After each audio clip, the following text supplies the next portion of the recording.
श्रीगुरुभ्यो नमः। हरि ओम। श्रीमद्वायु हनुमद्वीम मध्वान्तर्गत रामकृष्ण वेदव्यासात्मक श्रीलक्ष्मी हयग्रीवाय नमः। हरि ओम। सुमतिभिरनुमेयं शुभ्रकायं सखायं सुखमयमनपायं मुक्त्युपायं विमायं दुहयमहममेयं ध्येयमानायगीयं सदयमसदजेयं श्रीसहायं भजेयम्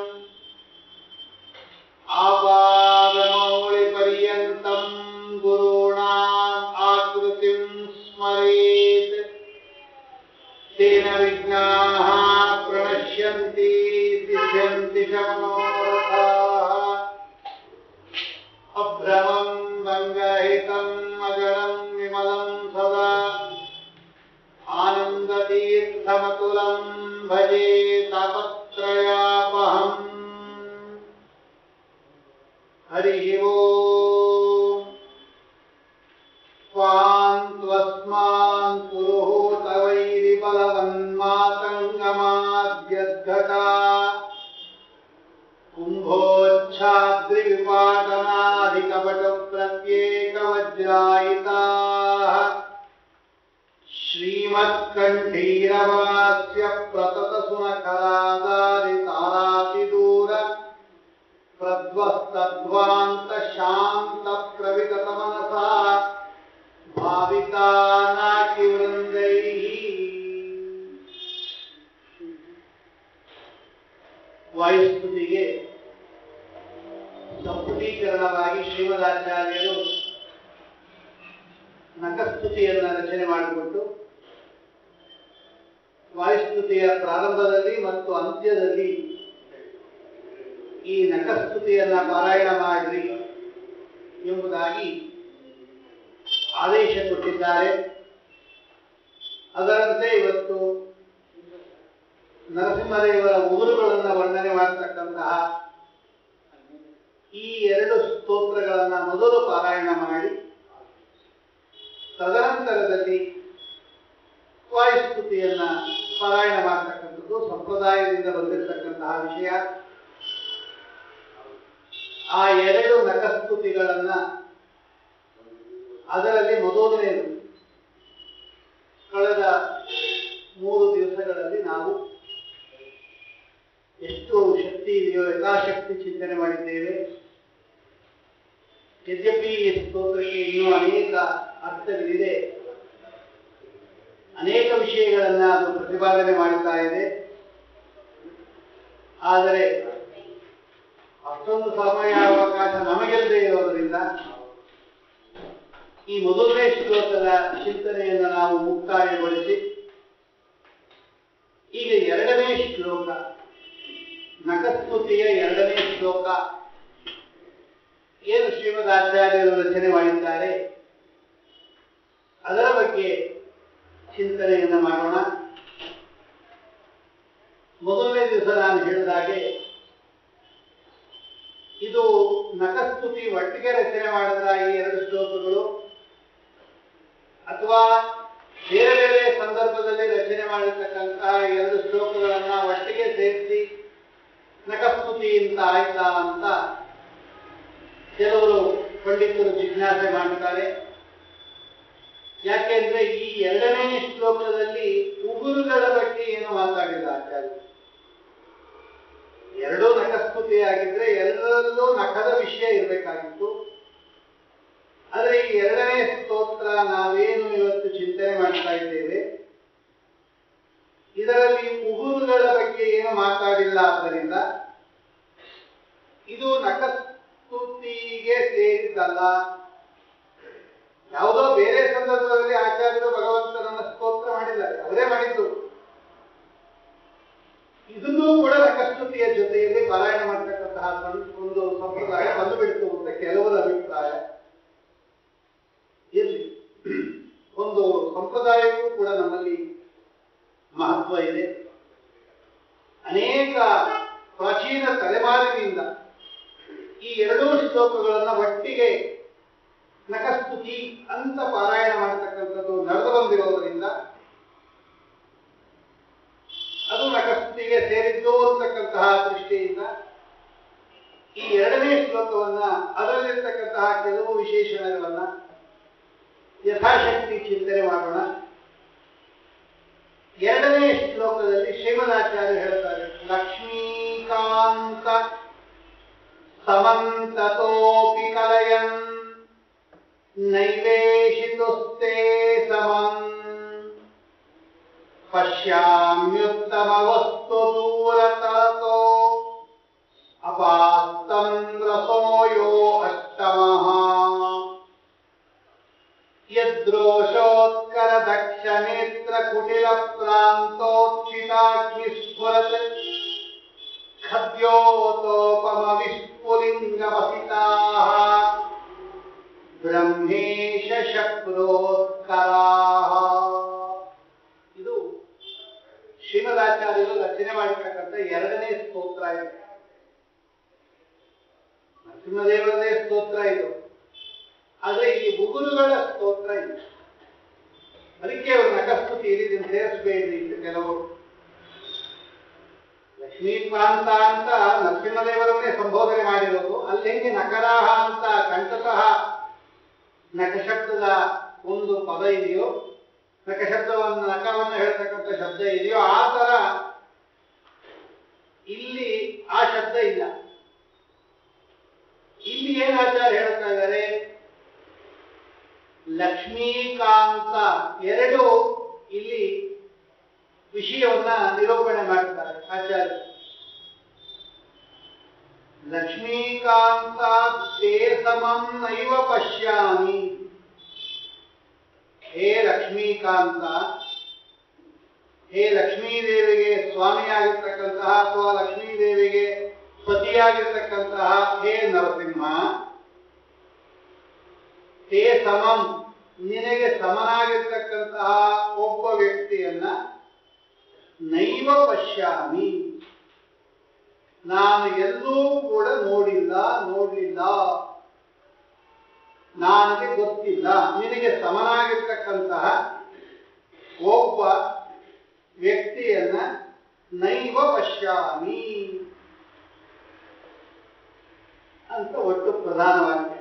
ಅಂದ ಮೇಲೆ ಉತ್ತಮ ವಸ್ತು ದೂರತರತಃ ಅಪಾಸ್ತಂ,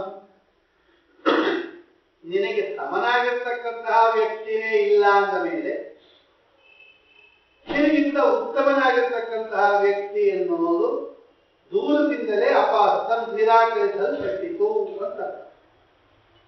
ಸಮ ಆದಮೇಲೆ ಉತ್ತಮ, ನಿನಗೆ ಸಮನಾಗಿರ್ತಕ್ಕಂತಹ ವ್ಯಕ್ತಿಯನ್ನೇ ನಾನು ಕಾಣೆ ಅಂತ ಹೇಳಿದಾಗ ನಿನಗಿಂತ ಉತ್ತಮವಾಗಿರ್ತಕ್ಕಂಥವರಿಲ್ಲ ಅಂತ ಹೇಳಬೇಕಾದ್ರೆ ಅದನ್ನು ಹೇಳಬೇಕಾದ ಅಗತ್ಯನೇ ಇಲ್ಲ ಎಂಬುದಾಗಿ ಇದು ಪ್ರಧಾನವಾಗಿ ಇಲ್ಲಿ ಆಚಾರ್ಯರು ನಿರೂಪಣೆ ಮಾಡ್ತಾರೆ. ಅದನ್ನು ನಿರೂಪಣೆ ಮಾಡಿರುವ ಶೈಲಿ ತುಂಬಾ ಸೊಗಸಾಗಿದೆ. ಈಗ ಆಚಾರ್ಯ ಹೇಳ್ತಾರೆ, ಯಾವ ದೇವತೆ ಸರ್ವೋತ್ತಮ ದೇವತೆ ಅಂತ ವಿಚಾರ.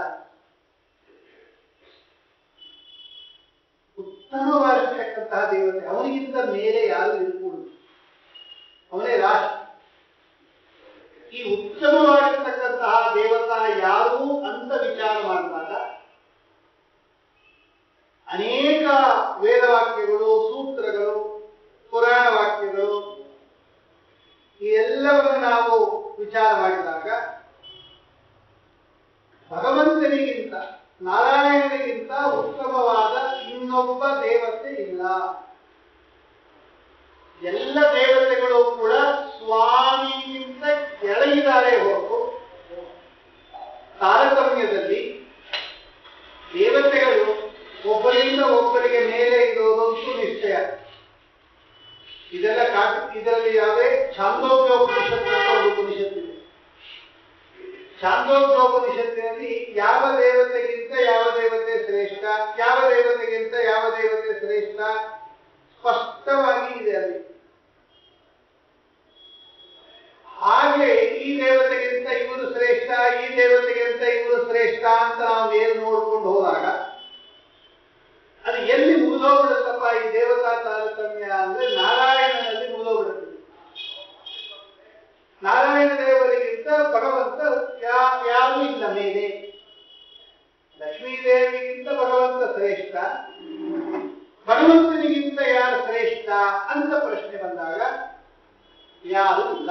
ಸಾ ಕಾಷ್ಟ ಸಾ ಪರಾಗತಿ ಉಪನಿಷತ್ತೇ ಹೇಳುತ್ತೆ. ಇಲ್ಲಿ ಈ ಶ್ಲೋಕ ನರಸಿಂಹದೇವರ ಸರ್ವೋತ್ತಮತ್ವವನ್ನ ನಿರೂಪಣೆ ಮಾಡುವ ಶ್ಲೋಕ ಇದು. ಈ ಶ್ಲೋಕ ಅರ್ಥ ಮಾಡ್ಕೋಬೇಕಾದ್ರೆ ಸ್ವಲ್ಪ ಫೌಂಡೇಶನ್ ಅಂತ ಹೇಳ್ತಾರೆ, ಬೇಸಿಕ್ ಬೇಕು. ಶಾಸ್ತ್ರ ಓದುವವರಿಗೆ ವಾಯುಸ್ತುತಿ ತುಂಬಾ ಚೆನ್ನಾಗಿ ಅರ್ಥ ಆಗುತ್ತೆ.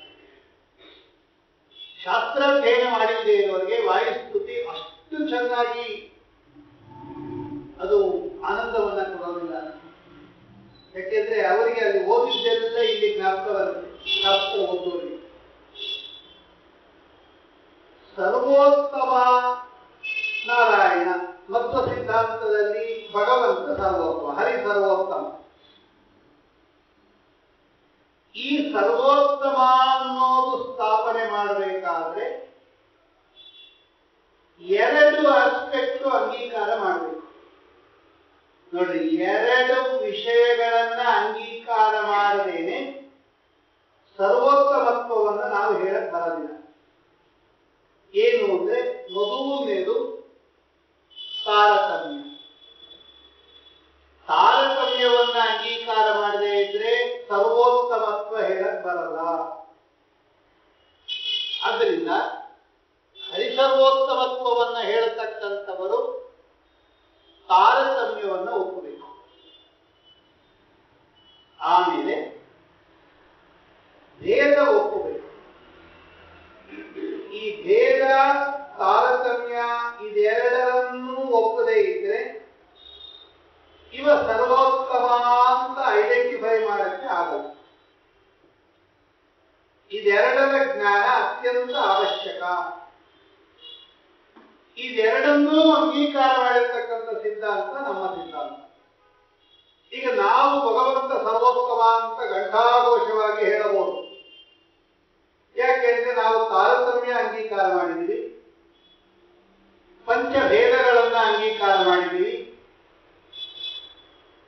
ಪಂಚಭೇದವನ್ನ ಒಪ್ಪಿರ್ತಕ್ಕಂತಹ ಸಿದ್ಧಾಂತ ಶ್ರೀಮದಾಚಾರ್ಯರ ಸಿದ್ಧಾಂತ ಎಲ್ಲ ವೇದದಲ್ಲಿ ಇರೋದೇ. ಅದು ನಾವೇನು ಕಲ್ಪನೆ ಮಾಡಿಕೊಂಡಿದ್ದಲ್ಲ, ಇವರೇನು ಹೊಸದಾಗಿ ಹೇಳಿದ್ದಲ್ಲ. ಅದೆಲ್ಲ ವೇದಗಳು ಉಪನಿಷತ್ತುಗಳಲ್ಲಿ ಇರ್ತಕ್ಕಂತಹ ವಿಷಯವನ್ನೇ ಶ್ರೀಮದಾಚಾರ್ಯರು ತಮ್ಮ ಗ್ರಂಥದಲ್ಲಿ ಪ್ರತಿಪಾದನೆ ಮಾಡಿದರು. ಈಗ ನೀವು ಎರಡನ್ನೂ ಒಪ್ಪದೆ ಭಗವಂತ ಅವರಿಗೆ ಸರ್ವೋತ್ತಮ ಅಂತ ಹೇಳಿದ್ರೆ ಯಾರಿಗೆ ಈಗ ಉತ್ತಮ, ಸರ್ವ ಉತ್ತಮ ಅಂತ ಎರಡು ಶಬ್ದ ಇದೆ. ಸರ್ವ ಉತ್ತಮ. ಈಗ ಸರ್ವ ಅಂದ್ರೆ ಯಾರು? ಉತ್ತಮ ಅಂದ್ರೆ ಎಲ್ಲರಿಗಿಂತ ಮೇಲಿರೋನು ಅಂತ. ಈಗ ಸರ್ವ ಅಂದ್ರೆ ಯಾರು ಅಂತ ಪ್ರಶ್ನೆ ಬರುತ್ತೆ. ಎಲ್ಲರಿಗಿಂತ ಇವನು ಜಾಣ ಅಂದ್ರೆ ಎಲ್ಲರೂ ಅಂದ್ರೆ ಯಾರು? ಫಸ್ಟ್ ಎಲ್ಲರೂ ಅಂದ್ರೆ ಯಾರು ಅಂತ ನಮಗೆ ಗೊತ್ತಾದ್ರೆ ಆವಾಗ ಇವನು ಅವರೆಲ್ಲರಿಗಿಂತ ಜಾಣ ಅಂತ ಸಂತೋಷ ಪಡಬಹುದು. ಇಲ್ಲದೇ ಇದ್ರೆ ಎಲ್ಲರಿಗಿಂತ ಇವನು ಜಾಣ ಅಂತ ಹೇಳಕ್ ಬರಲ್ಲ. ಈಗ ಸರ್ವೋತ್ತಮ, ಹರಿ ಸರ್ವೋತ್ತಮ ಅಂದಾಗ ಈ ಸರ್ವ ಅನ್ನೋರು ಯಾರು ಅಂತ ಗೊತ್ತಾಗುತ್ತೆ ನಮ್ಗೆ. ಆವಾಗ ಭಗವಂತನನ್ನ ಬಿಟ್ಟು ಉಳಿದವರೆಲ್ಲರೂ ಸರ್ವ ಶಬ್ದಗಳು ಸೇರ್ಕೊಂಡ್ಬಿಡ್ತಾರೆ. ನೋಡಿ, ಹೀಗೆ ವ್ಯವಸ್ಥೆ ನಮ್ಮಲ್ಲಿ. ಸರ್ವೋತ್ತಮ ಅಂದಾಗ ಸರ್ವ ಅಂದ್ರೆ ಯಾರು? ಎಲ್ಲರೂ ಅಂತ. ಎಲ್ಲರಿಗಿಂತ ಉತ್ತಮ, ಸರ್ವರಿಗಿಂತ ಉತ್ತಮ ಸರ್ವೋತ್ತಮ. ಆ ಸರ್ವರು ಅಂದ್ರೆ ಯಾರು?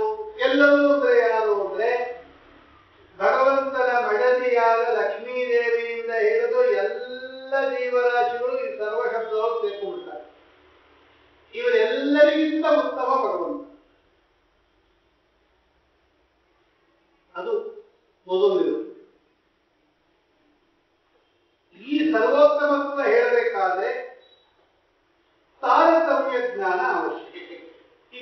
ಎಲ್ಲರೂ ಅಂತ ನೀವು ಹೇಳ್ತಾ ಇದ್ದೀರಿ. ಉತ್ತಮ ಅಂತ ಹೇಳಿದ್ರೆ ಅಧಮರಿದ್ದಾಗಲೇ ಉತ್ತಮ ಶಬ್ದ ಬರೋದು.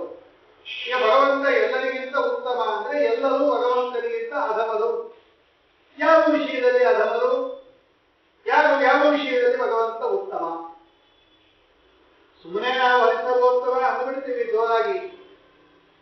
ಅದು ಸ್ವಲ್ಪ ವಿಸ್ತಾರವಾಗಿ ವಿವರಿಸಿ ಅಂದ್ರೆ ಶಾಸ್ತ್ರ ಅಧ್ಯಯನ ಮಾಡ್ಬೇಕು. ಇಲ್ಲ ಹಂಗೆ ಹೇಳಕ್ಕಾಗಲ್ಲ. ಯಾರಿಗಿಂತ ಉತ್ತಮ, ಯಾವ ವಿಷಯದಲ್ಲಿ ಉತ್ತಮ, ಯಾವ ಕಾಲಕ್ಕೆ ಉತ್ತಮ? ಇದು ಎಲ್ಲಾ ಕಾಲಕ್ಕೂ ಉತ್ತಮನೋ ಅಥವಾ ಕೆಲವು ಪೀರಿಯಡಲ್ಲಿ ಮಾತ್ರ ಉತ್ತಮನೋ ಅಥವಾ ಕೆಲವು ವಿಷಯದಲ್ಲಿ ಮಾತ್ರ ಉತ್ತಮನ? ಹೀಗೆಲ್ಲ ಅಥವಾ ಕೆಲವರಿಂದ ಮಾತ್ರ ಉತ್ತಮನ? ಇದೆಲ್ಲ ಪ್ರಶ್ನೆ ಬರುತ್ತೆ. ಇದಕ್ಕೆಲ್ಲ ಉತ್ತರ ತಿಳ್ಕೋಬೇಕು. ಅದಕ್ಕೆ ಶ್ರೀಮದಾಚಾರ್ಯರು ತಮ್ಮ ಎಲ್ಲ ಗ್ರಂಥಗಳಲ್ಲೂ ಕೂಡ ಭಗವಂತನ ಪಾರಮ್ಯವನ್ನು ತೋರಿಸ್ತಾರೆ. ಮಾಯಾವಾದ ಖಂಡನ ಅಂತ ಒಂದು ಗ್ರಂಥ ಆಚಾರ್ಯರು. ಈ ಮಾಯಾವಾದ ಖಂಡನ ಅಂತಕ್ಕಂತಹ ಗ್ರಂಥದಲ್ಲಿ ಮಾಯಾವಾದ ಅಂದ್ರೆ ಅದ್ವೈತವಲ್ಲ, ಮಾಯಾ ಕಲ್ಪಿತ ಈ ಜಗತ್ತು ಅಂತ ಹೇಳ್ತಕ್ಕಂಥದ್ದರಿಂದ ಅದಕ್ಕೆ ಮಾಯಾವಾದ ಅಂತ ಹೇಳ್ತಾರೆ. ಅವರ ಪ್ರಕಾರ ಈ ಮಾಯಾವಾದ ಖಂಡನ ಏನು ಅವರು ಹೇಳ್ತಾ ಇದ್ದಾರೆ ಅದನ್ನ ಖಂಡನೆ ಮಾಡಲಿಕ್ಕೆ ಹೊರಟಿರ್ತಕ್ಕಂತಹ ಗ್ರಂಥ ಮಾಯಾವಾದ ಖಂಡನ. ಅಲ್ಲಿ ವಿಷಯ ಇಷ್ಟು. ಆ ಅದ್ವೈತಿಗಳ ಪ್ರಕಾರ ವೇದಗಳಿಗೆ, ಉಪನಿಷತ್ತುಗಳಿಗೆ, ಸೂತ್ರಗಳಿಗೆ ಏನು ಸಬ್ಜೆಕ್ಟು ಅಂತ ಕೇಳಿದ್ವಿ ನಾವು. ಅವರು ಈಗ ಉಪನ್ಯಾಸ ಇದೆ ಅಂದ್ರೆ ತಕ್ಷಣ ಯಾವ ಸಬ್ಜೆಕ್ಟು ಅಂತ ಕೇಳ್ತೀರ ನೀವು. ನಾಳೆಯಿಂದ ಉಪನ್ಯಾಸ ಇಂಥ ಆಚಾರ್ಯರು ಹೇಳ್ತಾರೆ ಅಂದ್ರೆ ವಿಷಯ ಯಾವುದು ಅಂತ ಕೇಳ್ತೀರ. ಹಾಗೆಯೇ ಈಗ ಒಂದು ಪುಸ್ತಕ ಬಿಡುಗಡೆ ಆಯಿತು ಅಂದ್ರೆ ಏನಿದೆ ಅದರೊಳಗೆ, ಯಾವ ವಿಷಯದ ಬಗ್ಗೆ ಅದು ಅಂತ ಕೇಳ್ತೀರ. ತಗೊಳಕ್ಕಿಂತ ಮುಂಚೆ ವಿಷಯ ತಿಳ್ಕೋಬೇಕೋ ಬೇಡವೋ? ಹಾಗೆಯೇ ಈಗ ವೇದ ಇದೆ ಅಂದ್ರೆ ವೇದ ಏನ್ ಹೇಳ್ತಾ ಇದೆ, ಅದು ಯಾರ ವಿಷಯದ ಬಗ್ಗೆ ಹೇಳ್ತಾ ಇದೆ, ಸೂತ್ರ ಯಾರ ವಿಷಯದ ಬಗ್ಗೆ ಹೇಳ್ತಾ ಇದೆ, ಪುರಾಣ ಯಾರ ವಿಷಯದ ಬಗ್ಗೆ ಹೇಳ್ತಾ ಇದೆ, ಇದೆಲ್ಲ ವಿಷಯ ಬೇಕು. ಅದ್ವೈತಿಗಳು ಏನ್ ಹೇಳ್ತಾರೆ ಅಂದ್ರೆ ಈ ವೇದಗಳಿಗೆಲ್ಲ ವಿಷಯ ಏನಪ್ಪಾ ಅಂದ್ರೆ ಜೀವ ಬ್ರಹ್ಮರ ಐಕ್ಯ, ಇದೇ ಸಬ್ಜೆಕ್ಟು. ಈ ಎಲ್ಲ ವೇದಗಳು ಕೂಡ ಜೀವ ಬ್ರಹ್ಮ ಒಂದೇ, ಇವರಿಬ್ರು ಬೇರೆ ಬೇರೆ ಅಲ್ಲ. ಬ್ರಹ್ಮನೇ ಜೀವ ಭಾವವನ್ನು ಹೊಂದುತ್ತಾನೆ. ಬ್ರಹ್ಮ ಒಂದೇ ಸತ್ಯ ಅವರ ಮತದಲ್ಲಿ. ಜೀವ ಬೇರೆ ಬ್ರಹ್ಮ ಬೇರೆ ಅಲ್ಲ, ಒಬ್ಬನೇ ಇರೋದು. ಬ್ರಹ್ಮ ಒಬ್ಬನೇ ಇರೋದು, ನಾವೆಲ್ಲ ಬ್ರಹ್ಮನೇ. ಇದನ್ನ ಹೇಳಕ್ಕೆ ಹೊರಟಿದೆ ವೇದ ಮತ್ತು ಉಪನಿಷತ್ತುಗಳು ಅಂತ ಅವರ ಅಭಿಪ್ರಾಯ. ಯಾವ್ಯಾವುದು ಇದನ್ನ ಹೇಳ್ತಾ ಇದೆ ಈ ವಿಷಯಗಳನ್ನೆಲ್ಲ ಅಂದ್ರೆ ಅವರು ಬೇಕಾದಷ್ಟು ಕೊಡ್ತಾರೆ. ಅಹಂ ಬ್ರಹ್ಮಾಸ್ಮಿ ಅಂತ ಒಂದು ವೇದ ಇದೆ, ಅಹಂ ಬ್ರಹ್ಮಾಸ್ಮಿ ಅಂತ ಒಂದು ವೇದ ಇದೆ, ತತ್ವಮಸಿ ಅಂತ ಒಂದು ವೇದ ಇದೆ, ನೇಹನ ನಾಸ್ತಿ ಕಿಂಚನ ಅಂತ ಒಂದು ವೇದ ಇದೆ, ಸರ್ವಂ ಖಲ್ವಿದಂ ಬ್ರಹ್ಮ ಅಂತ ಒಂದು ವೇದ ಇದೆ, ಏಕಮೇವಾದ್ವಿತೀಯಂ ಬ್ರಹ್ಮ ಅಂತ ಒಂದು ವಾಕ್ಯ ಇದೆ, ಅಯಮಾತ್ಮ ಬ್ರಹ್ಮ ಅಂತ ಒಂದಿದೆ, ಪ್ರಜ್ಞಾತ್ಮ ಬ್ರಹ್ಮ ಅಂತ ಒಂದಿದೆ. ಇಷ್ಟು ಇಟ್ಕೊಂಡಿದ್ದಾರೆ ಅವರು. ಪಂಚ ಮಹಾವಾಕ್ಯಗಳು ಅಂತ ಅಂಗೀಕಾರ ಮಾಡಿದ್ದಾರೆ. 5 ವಾಕ್ಯ ತಗೊಂಡಿದ್ದಾರೆ ನೋಡಿ ಅವರು. ಇದಕ್ಕೆ ಮಹಾವಾಕ್ಯಗಳು ಅಂತ ಕರೀತಾರೆ. ನಾವು ಕೇಳಿದ್ವಿ ಅದೇ ಎಷ್ಟೊಂದು ವಾಕ್ಯ ಇದೆ ವೇದಗಳು, ಅನಂತವಾದ ವೇದಗಳಿದೆ. ಅನಂತವಾದ ವೇದಗಳಲ್ಲಿ ನೀವು 5 ವಾಕ್ಯ ತಗೊಂಡ್ಬಿಟ್ಟು ಈ 5 ವಾಕ್ಯ ಜೀವಬ್ರಹ್ಮರ ಐಕ್ಯವನ್ನು ಹೇಳ್ತಾ ಇದೆ. ಆದ್ದರಿಂದ ಜೀವಬ್ರಹ್ಮರ ಐಕ್ಯನೇ ಇರೋದು ಅಂದ್ರೆ ಈ ಮಿಕ್ಕಿದ ವಾಕ್ಯ ಎಲ್ಲ ಏನ್ ಹೇಳ್ತಾ ಇದೆ ಅಂತ ಕೇಳಿದ್ವಿ ನಾವು. ಈ ಮಿಕ್ಕಿದ ವಾಕ್ಯ ಎಲ್ಲ ಏನ್ ಹೇಳ್ತಾ ಇದೆ ಅಂದ್ರೆ ಅವರೇನ್ ಹೇಳ್ತಾರೆ ಅದ್ವೈತಗಳು ಅಂದ್ರೆ ಈ 5 ವಾಕ್ಯಗಳಿಗೆ ಮಹಾವಾಕ್ಯಗಳು ಅಂತ ಕರೀತಾರೆ. ಈ 5 ವಾಕ್ಯಗಳು ಏನ್ ಹೇಳುತ್ತೋ ಇನ್ನು ಮಿಕ್ಕಿದ ವಾಕ್ಯಗಳೆಲ್ಲ ಅದನ್ನೇ ಹೇಳೋದು. ಮಹಾವಾಕ್ಯಗಳು ಏನ್ ಹೇಳುತ್ತೋ ಉಳಿದ ವಾಕ್ಯಗಳು ಅದನ್ನೇ ಹೇಳುತ್ತೆ. ಆದ್ದರಿಂದ ಎಲ್ಲಾ ವಾಕ್ಯಗಳು ಕೂಡ ಜೀವಬ್ರಹ್ಮರ ಐಕ್ಯವನ್ನೇ ಹೇಳುತ್ತೆ. ಇನ್ನೊಂದು ವ್ಯವಸ್ಥೆ ಮಾಡಿಬಿಟ್ರು.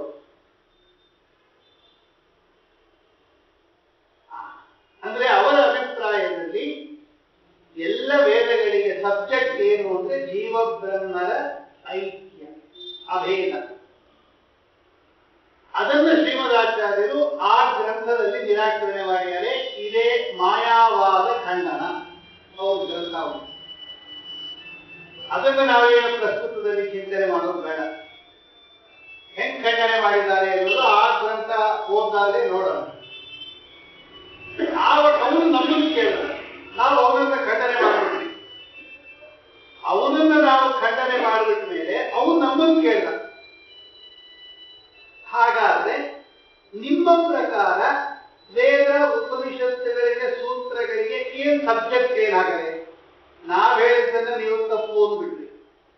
ಜೀವಬ್ರಹ್ಮರ ಐಕ್ಯವನ್ನ ಹೇಳ್ತಾ ಇದೆ ವೇದ ಅಂದ್ರೆ ತಪ್ಪು ಇಲ್ಲ ಅಂದ್ರಿ. ಈಗ ಏನ್ ಹೇಳ್ತಾ ಇದ್ದಾಗ ನೀವ್ ಹೇಳ್ಬೇಕಿವಾಗ ಅಂತ ನಮ್ಮನ್ನು ಕೇಳ್ದ.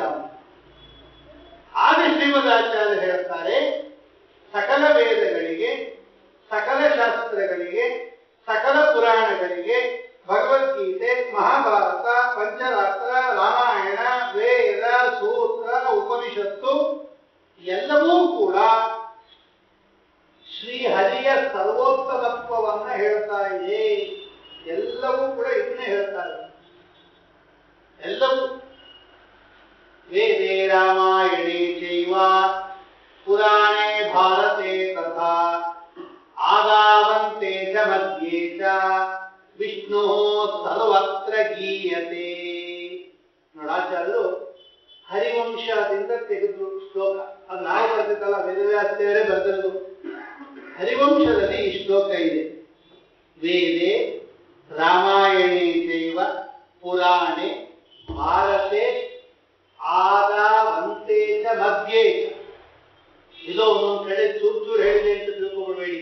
ಮೊದಲಿಗೆ, ತುದಿಯಲ್ಲಿ, ಮಧ್ಯದಲ್ಲಿ, ಒಟ್ಟಲ್ಲಿ ಇಡೀ ಗ್ರಂಥದಲ್ಲಿ ಸರ್ವತ್ರ ವಿಷ್ಣು ಗೀಯತೆ. ಎಲ್ಲವೂ ಕೂಡ ಭಗವಂತನ ಸರ್ವೋತ್ತಮತ್ವವನ್ನು ಹೇಳ್ತಾ ಇದೆ ಅಂತ ಶ್ರೀಮದಾಚಾರ್ಯರು ಮಾಯಾವಾದ ಖಂಡನದ ಕಡೆ ಭಾಗದಲ್ಲಿ ನಿರೂಪಣೆ ಮಾಡಿ ತೋರಿಸಿದ್ದಾರೆ. ಅದನ್ನ ಸ್ತೋತ್ರ ರೂಪದಲ್ಲಿ ಇಲ್ಲಿ ಕೊಟ್ಟಿದ್ದಾರೆ. ಅವರಲ್ಲಿ ವಿಸ್ತಾರವಾಗಿ ಹೇಳಿದ್ದಾರೆ. ಯಾವ್ಯಾವ್ದು ಹೇಳ್ತಾ ಇದೆ, ಎಲ್ಲಿದೆ, ಯಾವ ವೇದ ಇದೆ, ಯಾವ ಉಪನಿಷತ್ತು ಇದೆ, ಯಾವ ಸೂತ್ರ ಇದೆ, ಬೇಕಾದಷ್ಟು ಕೊಡ್ತಾರೆ ಶ್ರೀಮದಾಚಾರ್ಯರು.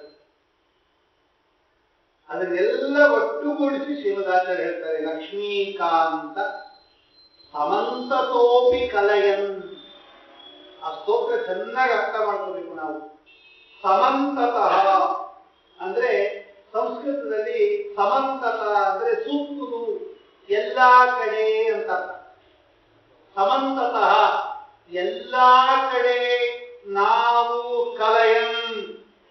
ಕಲಯನ್ ಅಂದ್ರೆ ನೋಡಿದ್ರೆ, ಹುಡುಕಿದ್ರೆ ಎಲ್ಲ ಕಡೆ ಹುಡುಕಣ. ವೇದಗಳು ಹುಡುಕಣ, ಪುರಾಣಗಳು ಹುಡುಕಣ, ಉಪನಿಷತ್ತುಗಳು, ಸೂತ್ರಗಳು ಎಲ್ಲ ಎಲ್ಲೆಲ್ಲಿ ಹುಡುಕಿದ್ರು ಕೂಡ ತೇ ಸಮಂ ನಿನಗೆ ಸಮನಾಗಿರ್ತಕ್ಕಂತಹ ಈಶಿತು ಈಶಿತು ತೇ ಸಮಂ ನೈವ ಪಶ್ಯಾಮಿ. ನೋಡಾಚಾರ್ಯರು ಸ್ಟೇಟ್ಮೆಂಟ್ ಕೊಟ್ಬಿಟ್ಟು ಪ್ರತಿಜ್ಞೆ ಮಾಡಿಬಿಟ್ಟು ಎಲ್ಲಾ ಕಡೆ ಹುಡುಕಿದ್ರು ಕೂಡ, ಇಲ್ಲಿ ಹುಡುಕೋದು ಅಂದ್ರೆ ವ್ಯಕ್ತಿಗಳನ್ನ ಹುಡುಕೋದಲ್ಲ, ಪ್ರಮಾಣಗಳನ್ನ ಹುಡುಕಿದಾಗ ಬೇರೆ ಇನ್ಯಾವುದಾದ್ರೂ ದೇವತೆ ಸರ್ವೋತ್ತಮ ಇದಾವ ಅಥವಾ ನಾರಾಯಣನೇ ಸರ್ವೋತ್ತಮನ ಅಂತ ಡೌಟ್ ಬಂದಾಗ ನಾವೇನ್ ಮಾಡ್ತೀವಿ, ಎಲ್ಲಾ ಪುಸ್ತಕಗಳನ್ನ, ವೇದಗಳನ್ನ, ಉಪನಿಷತ್ತುಗಳನ್ನ ನಾವು ಹುಡುಕಿದಾಗ ಅಂದ್ರೆ ವಿಚಾರ ಮಾಡಿದಾಗ ತೇ ಸಮಂ ನಿನಗೆ ಸಮನಾಗಿರ್ತಕ್ಕಂತಹ ವ್ಯಕ್ತಿಯನ್ನ ನೈವ ಪಶ್ಯಾಮಿ ನಾನು ನೋಡಲೇ ಇಲ್ಲ, ಎಲ್ಲೂ ನೋಡ್ಲಿಲ್ಲ ಅಂತಾರೆ ಆಚಾರ್ಯ. ಇದು ಪ್ರತಿಜ್ಞೆ ಮಾಡ್ತಾರೆ ಆಚಾರ್ಯ. ಇಲ್ಲಿ ಎರಡು ಪ್ರಶ್ನೆ ಬಂತು ನಮಗೆ. ನಿಧಾನಕ್ಕೆ ನೋಡ್ರಿ ಇದೆಲ್ಲ ಏನ್ ಹೇಳ್ತಾರೆ ಬೇರೆಯವರು, ಅದಕ್ಕೆ ಏನ್ ಆಚಾರ್ಯರು ಉತ್ತರ ಕೊಟ್ಟಿದ್ದಾರೆ. ಇದು ಆರ್ಗ್ಯುಮೆಂಟ್. ಆಚಾರ್ಯ ಹೇಳಿದ್ರು, ಹೇ ಲಕ್ಷ್ಮೀ ನರಸಿಂಹ, ಲಕ್ಷ್ಮೀಪತಿಯಾದ ನರಸಿಂಹ, ನಾನು ಎಲ್ಲಾ ಪ್ರಮಾಣಗಳನ್ನ ವಿಚಾರ ಮಾಡಿದಾಗ, ಎಲ್ಲಾ ಗ್ರಂಥಗಳನ್ನ ನೋಡಿದಾಗ, ವಿಚಾರ ಮಾಡಿದಾಗ, ತೇ ಸಮಂ, ನಿನಗೆ ಸಮನಾಗಿರ್ತಕ್ಕಂತಹ ವ್ಯಕ್ತಿಯನ್ನ ನೈವ ಪಶ್ಯಾಮಿ, ನೋಡಲೇ ಇಲ್ಲ. ನ ಏವ ಪಶ್ಯಾಮಿ ನೈವ, ನೋಡಲೇ ಇಲ್ಲ ಅಂತ. ಅದು ಬಂದ್ರಿ ಆಚಾರ್ಯ ಸ್ಟೇಟ್ಮೆಂಟ್ ಕೊಟ್ಬಿಟ್ಟು, ಇದರ ಮೇಲೆ ಬೇರೆಯವರೆಲ್ಲ ಏನ್ ಕಾಮೆಂಟ್ ಮಾಡಿದ್ರು ಅಂದ್ರೆ,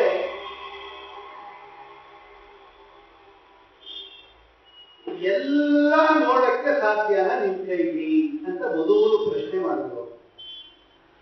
ನೀವು ಹಂಗೆ ಹೇಳಬಾರ್ದಾಗಿತ್ತು,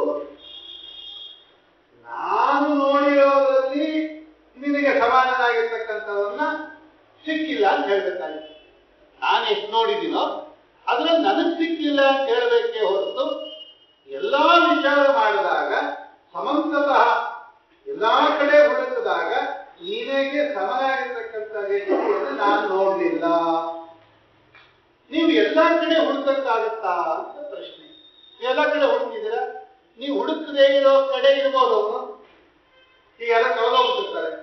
ಎಲ್ಲಾ ಕಡೆ ಹುಡುಕಿದ್ರೆ ಅಂದ್ರೆ ಏನು ಹುಡುಕಿರ್ತೀರ ನೀವು? ನಿಮ್ ರೋಡು, ಅದರಿಂದ ಒಂದು 4-5 ರೋಡು ಹುಡುಕಿರ್ಬೋದು.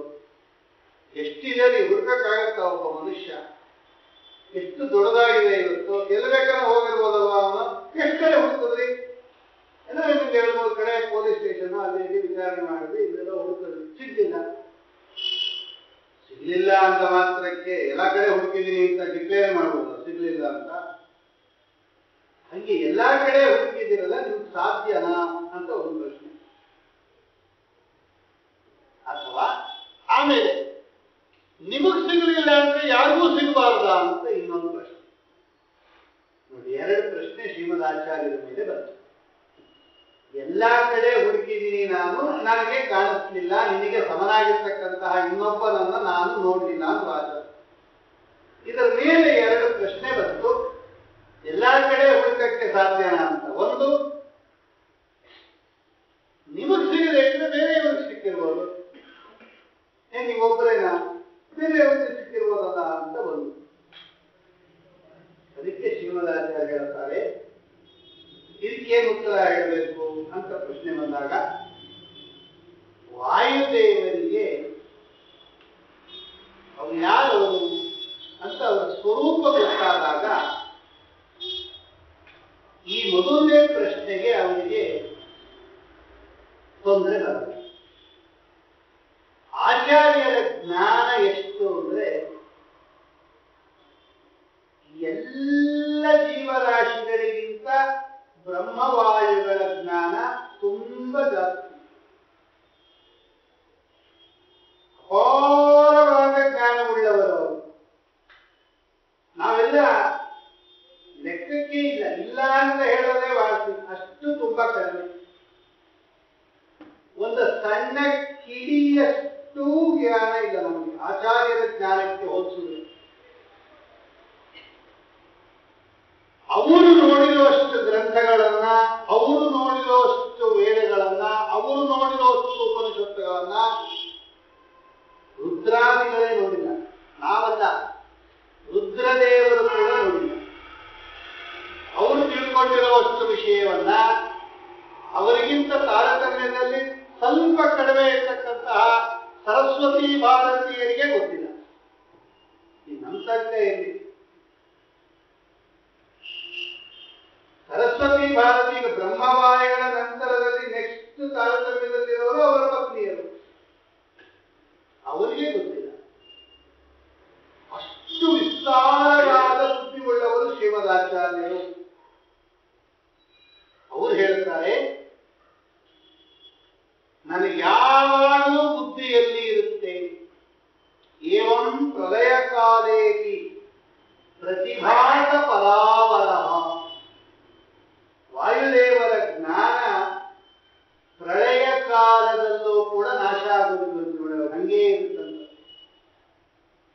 ಇದಕ್ಕೆ ಅವರಿಗೆ ಅಮೃತ ಅಂತ ಒಂದು ಹೆಸರು. ವಾಯುದೇವರಿಗೆ ಅಮೃತ ಅಂತ ಒಂದು ಹೆಸರಿದೆ. ಈಶಾವಾಸ್ಯ ಉಪನಿಷತ್ತು ಹೇಳುತ್ತೆ. ಯಾಕೆ ವಾಯುದೇವರಿಗೆ ಅಮೃತ ಅಂತ ಕರೀತಾರೆ ಅಂದ್ರೆ, ಯದ್ಯಪಿ ಅವರು ಮರಣ ಹೊಂದುತ್ತಾರೆ, ಅವರು ಕೂಡ ದೇಹವನ್ನು ಬಿಡಬೇಕು ಒಂದಲ್ಲ ಒಂದು ದಿವಸ, ತುಂಬಾ ದಿನ ಬದುಕಿರ್ತಾರೆ. ಆದರೆ ಅಲ್ಲಿ ಮರಣ ಹೊಂದುದವ್ರನ್ನ ಅಮೃತ ಅಂತ ಯಾಕೆ ಕರಿತೀರಾ ನೀವು? ಅಮೃತ ಅಂದ್ರೆ ಸಾಯಲೇಬಾರದು ಅಂತ. ಮೃತ ಅಂದ್ರೆ ಸಾಯೋದು, ಅಮೃತ ಅಂದ್ರೆ ಸಾಯದೇ ಇರೋದು ಅಂತ ಅರ್ಥ. ಸಾಯದೇ ಇರೋರಿಗೆ ಅಮೃತ ಅಂತ ಹೇಳಿದ್ರೆ ಒಪ್ಪತ್ತೀವಿ, ಸಾಯೋರಿಗೆ ಅಮೃತ ಅಂತ ಹೇಳಿದ್ರೆ ಅದು ಆಭಾಸ. ಅಂದ್ರೆ ವಾಯುದೇವರು ಕೂಡ ಯಾವತ್ತಾದ್ರೂ ಒಂದು ದಿವಸ ಅವರು ಹೋಗ್ಲೇಬೇಕಲ್ವಾ? ದೇವತೆಗಳು ಅವರು ತುಂಬಾ ವರ್ಷ ಬದುಕಿರ್ತಾರೆ, ಅದು ಬೇರೆ ವಿಷಯ. ಅವ್ರು ಸಾಯ್ತಾರೋ ಇಲ್ವೋ, ಯಾವತ್ತಾರ ಒಂದಿನ ಈ ದೇಹ ಅವರು ಬಿಡಬೇಕು. ಅಮ್ಮ ಅಮೃತ ಅಂತ ಹೆಂಗಂದ್ರೆ ಅವ್ರಿಗೆ ಅಂತ ಪ್ರಶ್ನೆ ಬಂದಾಗ ಅವರನ್ನ ಅಮೃತ ಅಂತ ಕರೆದಿರೋದು ಅವರ ಜ್ಞಾನ ನಾಶ ಆಗಲ್ಲ ಅನ್ನೋ ದೃಷ್ಟಿಯಿಂದ ಕರೆದಿರೋದು. ಪ್ರಳಯ ಕಾಲದಲ್ಲೂ ಕೂಡ ವಾಯುದೇವರ ಜ್ಞಾನ ಲುಪ್ತ ಆಗೋದಿಲ್ಲ. ಆದ್ದರಿಂದ ಜ್ಞಾನ ನಾಶ ಇಲ್ಲ ಅನ್ನೋ ಕಾರಣದಿಂದ ಅಮೃತ ಅಂತ ಕರೆದಿರೋದು. ವಾಯುರನಿಲಂ ಅಮೃತೇದಂ ಭಸ್ಮಾಂತಂ ಶರೀರಂ ಅಂತ ಒಂದು ವೇದ ಇದೆ ಈಶಾವಾಸ್ಯ ಉಪನಿಷತ್ತಿನಲ್ಲಿ. ಅಲ್ಲಿ ವಿಚಾರ ಬಂದಾಗ ವಾಯುದೇವರಿಗೆ ಅಮೃತ ಅಂತ ಕರೀತಾರೆ. ಈಗ ಅವರ ಜ್ಞಾನ ಯಾವ ಕಾಲಕ್ಕೂ ಕೂಡ ನಾಶ ಆಗೋದಿಲ್ಲ. ಅಪಾರವಾದ ಜ್ಞಾನವುಳ್ಳವರು ವಾಯುದೇವರು. ಈಗ ಅವ್ರು ಹೇಳ್ತಾ ಇದ್ದಾರೆ, ನಾನು ಎಷ್ಟು ಗ್ರಂಥ ನೋಡಿದ್ದೀನಿ ಅಂದ್ರೆ ಅದು ನೀವು ಯಾರು ನೋಡಕ್ಕೆ ಸಾಧ್ಯ ಇಲ್ಲ. ನಮ್ಮಂತವರಲ್ಲ, ಶೇಷಾದಿಗಳು, ಗರುಡ ಶೇಷಾದಿಗಳಿಗೆ ಸಾಧ್ಯ ಇಲ್ಲ. ಆ ತರ ಜ್ಞಾನ ಇರ್ತಕ್ಕಂಥ ಶ್ರೀಮದಾಚಾರ್ಯರು ಹೇಳ್ತಾರೆ, ಇಷ್ಟು ಗ್ರಂಥಗಳನ್ನ ನಾನು ನೋಡಿದ್ದೀನಲ್ಲ, ಆ ಎಲ್ಲ ಗ್ರಂಥಗಳನ್ನ ನಾವು ವಿಚಾರ ಮಾಡಿದಾಗ, ಹೇ ಲಕ್ಷ್ಮೀಕಾಂತ, ಹೇ ಲಕ್ಷ್ಮೀ ನರಸಿಂಹ, ನಿನಗೆ ಸಮನಾದ ವ್ಯಕ್ತಿ ಇನ್ನೊಬ್ಬ ಇದ್ದಾನೆ ಅಂತ ಎಲ್ಲೂ ಇಲ್ಲ. ಭಗವಂತನಿಗೆ ಮೊದಲು ಈಕ್ವಲ್ ನೋಡೋಣ. ಕೆಳಗಿರೋರು, ಈಕ್ವಲ್ ಆಗಿರೋರು, ಮೇಲಿರೋರು ಅಂತ ಮೂರು ಲೋಕದಲ್ಲಿ. ನಮಗಿಂತ ಕೆಳಗಡೆ ಇರೋರು ಇರ್ತಾರೆ. ಈಗ ಸಂಬಳ ಬರೋರು ಲೆಕ್ಕ ತಗೋಣ. ನಮಗಿಂತ ಕಡಿಮೆ ಸಂಬಳ ಬರೋರು ಇರ್ತಾರೆ, ನಮಗೆ ಈಕ್ವಲ್ ಆಗಿ ಸಂಬಳ ಬರೋರು ಇರ್ತಾರೆ. ಅದೇ ರ್ಯಾಂಕು, ಅದೇ ಕ್ಯಾಡರು, ಅದೇ ಅವರು ಅದೇ ಸಂಬಳ ಬರುತ್ತೆ. ನಮಗಿಂತ ಜಾಸ್ತಿ ಸಂಬಳ ಬರೋರು ಇರ್ತಾರೆ. ಇದರ ಮೂರು ಇರ್ತಾರೆ ಲೋಕದಲ್ಲಿ. ಆಚಾರ್ಯ ಹೇಳ್ತಾ ಇದ್ದಾರೆ, ಲಕ್ಷ್ಮೀಕಾಂತ, ನಿನಗೆ ಎಲ್ಲಾ ವಿಷಯದಲ್ಲೂ ಕೂಡ ಕೆಳಗಡೆ ಇರೋರಿದ್ದಾರೆ ಹೊರತು ಮಧ್ಯ ಅಂದ್ರೆ ಸಮರಾಗಿರೋರು ಇಲ್ಲ. ಸಮರಾಗಿರೋರೇ ಇಲ್ಲ ಅಂದಮೇಲೆ ಉತ್ತಮರಾಗಿರೋರಿಲ್ಲ ಅಂತ ತಿರ್ಗ ಹೇಳ್ಬೇಕಾದ ಅಗತ್ಯನೇ ಇಲ್ಲ. ಅಪಾಸ್ತಂ ದೂರತಃ ಅಂತಾರೆ, ಅವರು ದೂರದಲ್ಲೇ ಹೊರಟೋಯ್ತದು. ಆದ್ದರಿಂದ ಈಗ ನಿಮಗೆ 5 kg ಭಾರ ಎತ್ತಕ್ಕಾಗತ್ತಾ ಅಂತ ಕೇಳ್ತೀವಿ ಒಬ್ಬನ. ಆಗಲ್ಲ ಅಂತ ನಾವು 10 kg ಎತ್ತುತ್ತೆ ಅಂತ ಕೇಳಲೇಬಾರದು. 5 kgನೇ ಎತ್ತಕ್ಕಾಗಲ್ಲ ಅಂದಮೇಲೆ 10 kg ಎತ್ತುತ್ಯಾ? ಹೊರೆ 5 kg ಎತ್ತಕ್ಕಾಗಲ್ಲ, ಅದು 10 kg ಎತ್ತುತ್ಯಾ ಅಂತ ಯಾರಾದ್ರೂ ಕೇಳ್ತಾರ? 10ಕ್ಕಿಂತ ಕಡಿಮೆ 5 kgನೇ ಎತ್ತಕ್ಕಾಗಲ್ಲ ಅಂದ್ರೆ 5 2ರಷ್ಟು ಇರುತ್ತದು. ಅಷ್ಟು ಡಬಲ್ ಎತ್ತಕ್ಕಾಗಲಿಲ್ಲ ಅಂತ ಸುತರ ನೀವು ಹೆಂಗೆ ಅರ್ಥ ಮಾಡ್ಕೊಂಡ್ಬಿಡ್ತೀರೋ, ಸಮರೇ ಇಲ್ಲ ಅಂದಮೇಲೆ ಉತ್ತಮರಿಲ್ಲ ಅಂತ ಆಟೋಮ್ಯಾಟಿಕ್ ಆಗಿ ಗೊತ್ತಾಗ್ಬಿಡುತ್ತೆ. ಅದನ್ನೇ ದೂರತಃ ಅಪಾಸ್ತಃ ಅಂದ್ರೆ ಅದನ್ನ ವಿಚಾರಣೆ ಮಾಡೋದು ಬೇಡ. ಅದು ದೂರದಲ್ಲೇ ನಿರಾಕರಣೆ ಆಗುತ್ತೆ, ಇಲ್ಲ ಅಂತ ನಿಶ್ಚಯ ಆಗುವುದು. ಈ ದೃಷ್ಟಿಯಿಂದ ಶ್ರೀಮದಾಚಾರ್ಯ ಹೇಳುತ್ತಾರೆ, ಆಚಾರ್ಯರು ಬಾಲ್ಯದಲ್ಲಿ ಗುರುಕುಲದಲ್ಲಿ ವಾಸ ಮಾಡ್ತಾ ಇದ್ರು. ತೋಟಂತಿಲ್ಲಾಯ ಅಂತ ಗುರುಗಳು. ಆ ಗುರುಗಳ ಹತ್ರ ಅಧ್ಯಯನ ಮಾಡುವ ಕಾಲಕ್ಕೆ ಅವ್ರಿಗೇನ್ ಬೇಕಾಗಿರ್ಲಿಲ್ಲ, ನೀವೆಲ್ಲ ಮಾಡಬೇಕು ಅಂತ ನಮಗ್ ತೋರ್ಸಕ್ಕೋಸ್ಕರ ಅವರು ಇದ್ರು ಒಂದು ಸ್ವಲ್ಪ ದಿನ. ಇವರು ಆಟ ಗೀಟ ಆಡ್ಕೊಂಡ್ಬಿಡೋರಂತೆ. ಬೇರೆ ಹುಡುಗರೆಲ್ಲ ಗುರುಗಳು ಹೇಳಿದ್ದು ಬೇಕು ರೆಸ್ಟ್ ಮಾಡ್ತಾ ಕೂತ್ಕೊಂಡಿರುವಂತ ಮನಸ್ಸುಗಳು ಕೂತ್ಕೊಂಡು ಇವ್ರು ಆಟ ಆಡೋರಂತೆ, ಬೇಗ ಮನೆಗೆ ಹೊರಟೋಗೋದಂತೆ. ಇವರು ಬೇಗ ಮನೆಗೆ ಹೋಗುವಾಗ ಮಾತ್ರ ಬೇಗ ಹೊರಟೋಗೋದಂತೆ, ಬರುವಾಗ ನಿಧಾನಕ್ಕೆ ಬರೋದಂತೆ ಮನೆಯಿಂದ. ಚಾಲತ ಮಾಯ, ಏನು ಓದ್ತಾ ಇರಲಿಲ್ಲಂತೆ. ಗುರುಗಳು ನೋಡಿದ್ರು, ಒಂದ್ ದಿವಸ ನೋಡಿದ್ರು, 2 ದಿವಸ ನೋಡಿದ್ರು, 3 ದಿವಸ ನೋಡಿದ್ರು. ಒಂದ್ ದಿವಸ ಕರೆದ್ರು, ಬಾಯಿಲಿ ವಾಸುದೇವ ಅಂತ. ಏನು ನೋಡು, ಮನೆಗೆ ಹೋಗೋವಾಗ ಮಾತ್ರ ಬೇಗ ಹೊರಟೋಗ್ತೀಯ ನೀನು, ಬರೋವಾಗ ನಿಧಾನಕ್ಕೆ ಬರ್ತೀಯ. 2 ಗಂಟೆಗೆ ಅಂದ್ರೆ 3:30 ಬರ್ತೀಯ. ಇವರೆಲ್ಲ ಓದ್ತಾ ಇದ್ದಾರೆ, ನೀನೊಬ್ಬ ಯಾವಾಗಲೂ ಓದೋದೇ ಇದೆ. ಒಂದ್ ದಿವಸ ಈ ಪುಸ್ತಕ ಇಟ್ಕೊಂಡು ಓದಿದ್ ನೋಡಿಲ್ಲ, ಯಾಕೆ ಹೀಗೆ ಮಾಡ್ತೀಯ ಅಂತ ಕೇಳಿದ್ರು. ಆಗ ಆಚಾರ್ಯ ಹೇಳಿದ್ರು, ನೀವು ಹೇಳ್ಕೊಡ್ತಕ್ಕಂತಹ ಮೆಸೇಜ್ ಇದೆಯಲ್ಲ, ಇದು ನನಗೆ ಹಿಡಿಸ್ತಿಲ್ಲ. ನೀವು ಹೇಳಿದ್ದನ್ನೇ ಹೇಳ್ತಾ ಇರ್ತೀರ, ಒಂದೇದನ್ನೇ ಒಂದು ವಾರ ಹೇಳ್ಕೊಡ್ತೀರ, ಇದು ನನಗೆ ಹಿಡಿಸ್ತಿಲ್ಲ, ಅದಕ್ಕೆ ನಾವು ಓದೋದಿಲ್ಲ ಅಂತ. ಗುಣನಿಕಾ ಚರಣಾಧಿಕ ಗೋಚರ ನಮಮಹ ದೈತೆ ತುದಿತೆ ಮುನ ವದ ವಿಶಾರದ ವಾದಯತೆ ಸ್ಥಿತಂ. ಅವ್ರಿಗೆ ಕೋಪ ಬಂದ್ಬಿಟ್ಟು, ನನಗೆ ಹೇಳುತ್ತೆ ನೀನು ಟೀಚಿಂಗ್ ಮೆಥಡೇ ಚೆನ್ನಾಗಿಲ್ಲ ಅಂದ್ಬಿಟ್ಟು. ನೀವು ಹೇಳಿದ್ದೇ ಹೇಳ್ತಾ ಇರ್ತೀರ. ಒಂದ್ಸಲ ಹೇಳಿದ್ರೆ ಮುಗಿದೋಯ್ತು, ಇನ್ನೊಂದು ಹೋಗ್ತಾ ಹೇಳ್ಬೇಕು, ಆಮೇಲೆ ಅದನ್ನೇ ಹೇಳ್ತೀರಾ. ಈಗ ಯಾಕೆ ನಂಗೆ ಹಿಡಿಸ್ತಿಲ್ಲ ಅಂದ್ಬಿಟ್ಟು ಈ ಸಾಯಂಕಾಲದಲ್ಲಿ ಈಗ ಅದನ್ನೇ ಹೇಳ್ಕೊಡ್ತೀರಾ, ಅದಕ್ಕೆ ನಾನು ನಿಧಾನಕ್ಕೆ ಬರ್ತೀನಿ ಬಿಡ್ರಿ.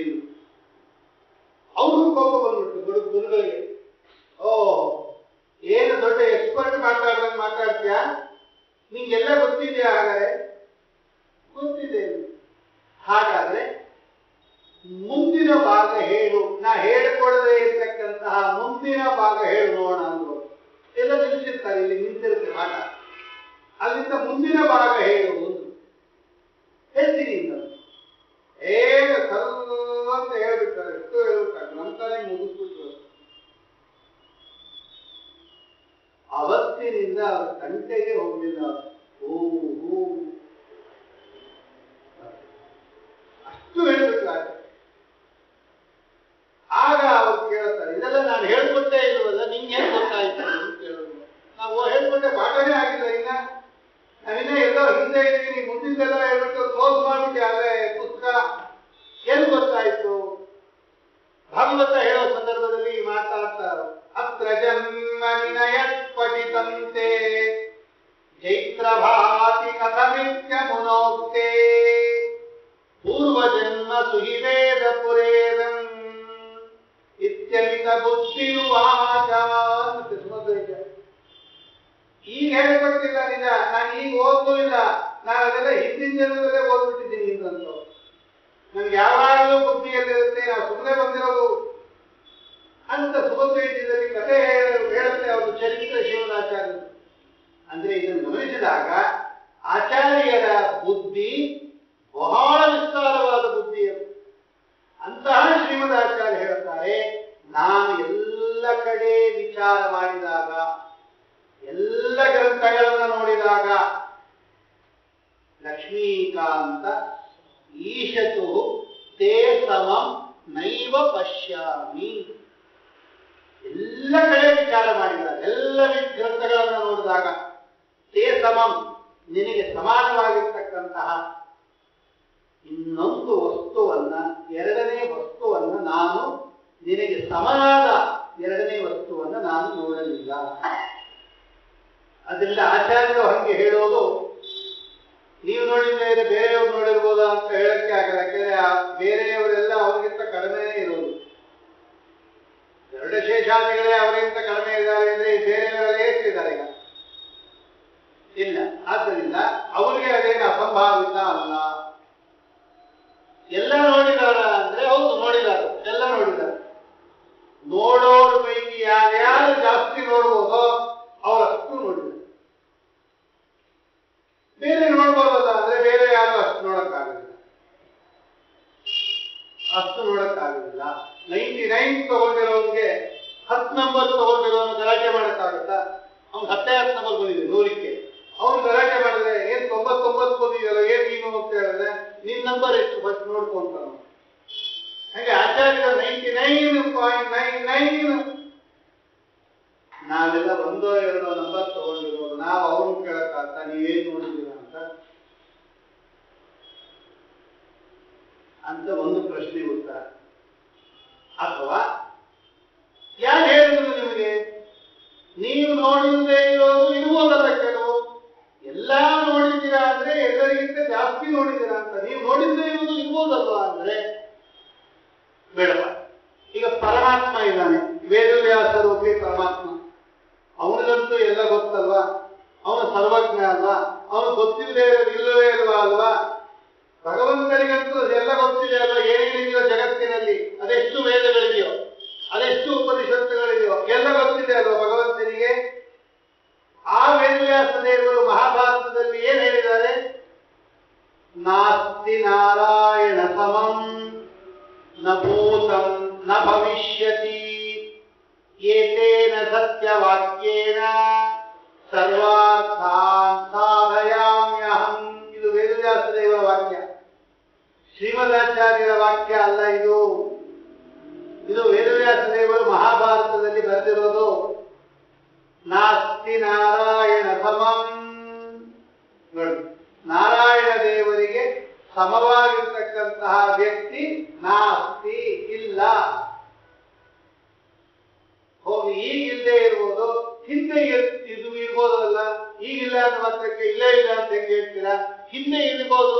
ಈಗ 1,00,000 ವರ್ಷದ ಹಿಂದೆ ಅಥವಾ 1,00,00,000 ವರ್ಷದ ಹಿಂದೆ ಒಬ್ಬ ಇರ್ಬೋದು.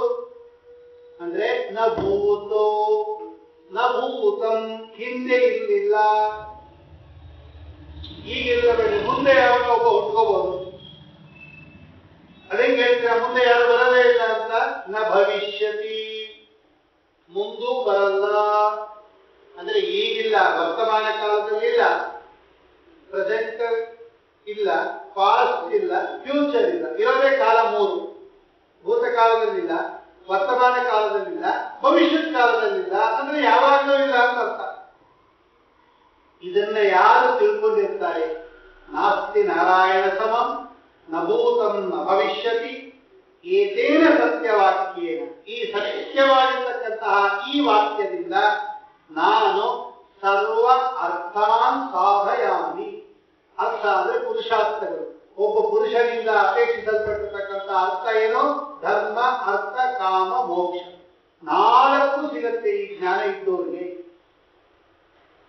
ಭಗವಂತನಿಗೆ ಸಮರಾಗಿರ್ತಕ್ಕಂತಹ ವ್ಯಕ್ತಿ ಇಲ್ಲ ಅಂತ ಯಾರು ಚೆನ್ನಾಗಿ ತಿಳ್ಕೊಂಡಿದ್ದಾರೆ, ಇವರಿಗೆ ಈ ಚತುರ್ವಿಧ ಫಲಪುರುಷಾರ್ಥಗಳು ಎಲ್ಲವೂ ಲಭ್ಯವಾಗುತ್ತೆ ಅಂತ ಮಹಾಭಾರತದಲ್ಲಿ ವೇದವ್ಯಾಸ ದೇವರು ಬರೆದಿದ್ದಾರೆ. ಇದನ್ನು ಶ್ರೀಮದಾಚಾರ್ಯ ಹೇಳ್ತಾರೆ. ಅವರ ಸರ್ವಮೂಲ ಗ್ರಂಥಗಳಲ್ಲೆಲ್ಲ ಕೊಡುತ್ತಾರೆ, ಬೇಕಾದಷ್ಟು ಕಡೆ ಕೊಟ್ಬಿಡ್ತಾರೆ ಆಚಾರ್ಯ. ನಾನು ಹೇಳ್ತಾ ಇದ್ದೀನಿ ಅಂತ ತಿಳ್ಕೊಂಡು, ಹೌದು ನನಗೆ ಕೆಪಾಸಿಟಿ ಇಲ್ಲ ಅಂತಾನೆ ತಿಳ್ಕೊ. ಭಗವಂತನಿಗೆ ಹಿಂಗೆ ಹೇಳಕ್ಕಾಗಲ್ವಲ್ಲ ನೀವು, ಸ್ವಾಮಿಗೆ ಹಿಂಗೆ ಹೇಳಕ್ಕಾಗಲ್ವಲ್ಲ, ನಾರಾಯಣನಿಗೆ ಹಿಂಗೆ ಹೇಳಕ್ಕಾಗಲ್ವ? ಸ್ವಯಂ ಅವನಿಗೆ ಹೇಳಿದ್ದಾನೆ. ಅದೇ ನಾರಾಯಣ ದೇವರ ಅವತಾರ ಪುತ್ರರಾಗಿರ್ತಕ್ಕಂಥ ವೇದವ್ಯಾಸ ದೇವರು ಹೇಳಿದ್ದಾರೆ, ನಾಸ್ತಿ ನಾರಾಯಣ ಸಮಂ. ಆಚಾರ್ಯರು ಇನ್ನೊಂದ್ಸಲ ಹೇಳ್ತಾರೆ, ಆಲೋಡ್ಯ ಸರ್ವಶಾಸ್ತ್ರಾಣಿ ವಿಚಾರ್ಯ ಚ ಪುನಃ ಪುನಃ ಇದಮೇಕಂ ಸುನಿಷ್ಪನ್ನಂ ಧ್ಯೇಯೋ ನಾರಾಯಣ ಸದಾ. ಆಲೋಡ್ಯ ಸರ್ವಶಾಸ್ತ್ರಾಣಿ. ಆಲೋಡನ ಅಂದ್ರೆ ಏನು? ಮಥನ ಮಾಡೋದು ಅಂತ ಅರ್ಥ. ಸಂಸ್ಕೃತದಲ್ಲಿ ಆಲೋಡನ ಅಂದ್ರೆ ಚೆನ್ನಾಗಿ ಕಡಿಯೋದು ಅಂತ ಅರ್ಥ.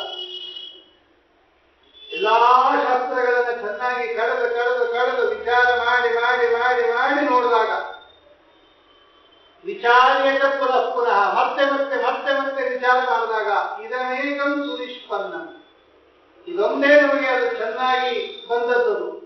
ಏನು? ಧ್ಯೇಯೋ ನಾರಾಯಣ ಸದಾ. ನಾರಾಯಣ ಸದಾ ಧ್ಯೇಯ. ಅವನೊಬ್ಬನ್ನು ಧ್ಯಾನ ಮಾಡಿ, ಸದಾ ಧ್ಯೇಯ. ಇನ್ನೆಲ್ಲ ಅವನಿಗಿಂತ ಕೆಳಗಡೆ ಇರ್ತಕ್ಕಂಥವರು, ಅವನನ್ನೇ ಧ್ಯಾನ ಮಾಡಬೇಕು ಅಂತ ಶ್ರೀಮದಾಚಾರ್ಯರು ಮತ್ತೆ ಮಹಾಭಾರತದ ವಾಕ್ಯವನ್ನು ತೋರಿಸ್ತಾರೆ. ಇದೆಲ್ಲವನ್ನು ನಾವು ಗಮನಿಸಿದಾಗ